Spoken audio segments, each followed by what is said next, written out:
کئی لڑکے ہیں آپ کے؟ آئے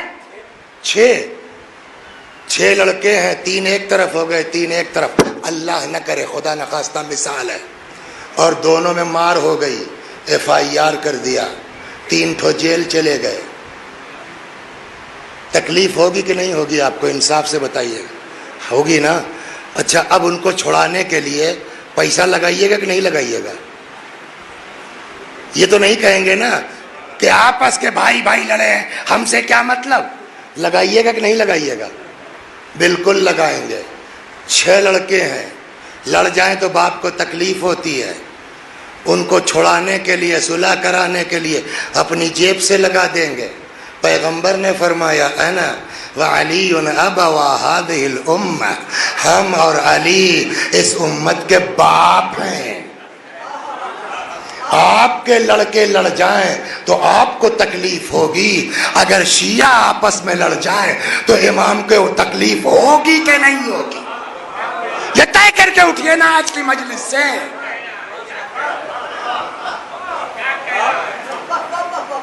اگر آپ کا جواب یہ ہے کہ ہم تو لڑ کے رہیں گے، امام کو اچھا لگے یا برا، تو بھیا السلام علیکم، تم کچھ ہو، شیعہ نہیں ہو۔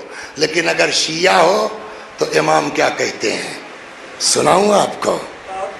سن لیجئے۔ 2 لوگ لڑ رہے تھے آپس میں، 2 لوگ آپس میں لڑ رہے تھے۔ اب میں مس کر رہا ہوں، کہیں پڑھا تو دماغ میں گھسا ہے کہ رشتہ دار بھی تھے، سسر داماد تھے، 4000 کا میٹر تھا۔ امام کے صحابی، چھٹے امام کے زمانہ ہے، گزر رہے تھے، دیکھا جنگ جاری ہے، پہنچے، کیا بات ہے؟ میں کہ یار پیسہ ہمارا لیے نہیں دے رہے ہیں۔ کیوں بھائی؟ کہ جھوٹ بولتے ہیں یار، کو پیسہ نہیں ہے۔ اچھا آئیے، لے کے آئے گھر، دونوں کی بات سنی، کوئی جو ہے وہ ڈاؤن ہونے کو تیار ہے نہیں ہے۔ کہ ٹھیک ہے کوئی بات نہیں، اندر گئے، 4000 نکالا، کہیں چچا لو، آپ کا پیسہ مل گیا ہے نا؟ ہاں۔ آپ کو تو نہیں دینا پڑا نا؟ کہا نہیں صاحب۔ اب دونوں سسر داماد گلے مل جاؤ۔ مل لیے، بہت بہت شکریہ آپ کا۔ کا شکریہ کس بات کا؟ اور میرا کیوں؟ میں کیوں لگاؤں گا آپ کے اوپر پیسہ ہے اتنا زیادہ؟ 4000 کافی رقم ہوئی اس زمانے کی۔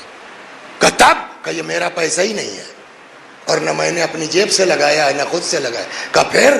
کہ میں وکیل ہوں چھٹے امام کا، ان کا پیسہ میرے پاس رہتا ہے، اور میرے مولا نے مجھ کو اجازت دی ہے کہ اگر ہمارے شیعہ آپس میں لڑ جائیں، ان کو ایک کرو، میرا پیسہ لگتا ہے، لگ جانے دو، میرا پیسہ لگا دو، ان میں اتحاد کرو۔ یہ ہے امام کا۔ اب آپ بتائیے، اگر ہمارے درمیان مقدمے بازی ہے تو سید تو بات کی چیزیں ہیں کہ نہیں ہے؟ پہلا سوال تو شیعہ ہے کہ نہیں ہے یہ ہوگا۔ کہنے لگے صاحب بات تو سمجھ میں آتی ہے، مگر اتنا بات آگے بڑھ گئی ہے کہ اگر میں خود سے آگے بڑھوں گا، اچھا بھائی چھوڑو ختم کرو، تو بے عزتی ہو جائے گی۔ یہ آپ کو بہت صلح کروائی ہوگی سر آپ نے، یہیں پہ آ کے بات پھنستی ہے کہ نہیں صاحب ہم تو پہل نہیں کریں گے صاحب، نہیں تو ہماری غلطی نکلے گی، ہماری ذلت ہوگی۔ سیم کیس تھا، وہ بھی چھٹے امام کا۔ 2 گروپ ہو گئے آپس میں، سمجھ گئے آپ؟ 2 بولیے گروپ ہو گئے آپس میں۔ ایک اس میں کچھ سمجھدار تھا، اس نے سوچا یار بات ختم کرو، تو جو اغل بغل والے ہیں نا، وہ آ گیا چھٹے امام کے پاس، اس نے کہا مولا یہ میٹر ہے، میں بیک ہونا چاہتا ہوں، میں بات ختم کرنا چاہتا ہوں، ایسے ہی صاف کہا، لیکن میرے گروپوا والے نہیں ساتھ ہونے دیتے، وہ کہہ رہے ہیں اگر ایسا کرو گے تو ذلیل ہو جاؤ گے، بے عزتی ہو جائے گی، مولا آپ جو کہہ دیں گے میں کر لوں گا۔ امام نے کہا بیک ہو جاؤ، ذلت۔ اب امام کا جملہ سن لیجئے، جاؤ سلو کر لو، بیک ہو جاؤ، مت ڈرو کہ تم ذلیل ہو جاؤ گے۔ حضرت کا جواب تھا انما الذلیل الظالم، نوٹ کر لو، ہمیشہ ذلت ظالم کی ہوتی ہے، صلح کرنے والے کی نہیں ہوتی۔ صلوات بر محمد، بس ذلت ظالم کی ہوتی ہے۔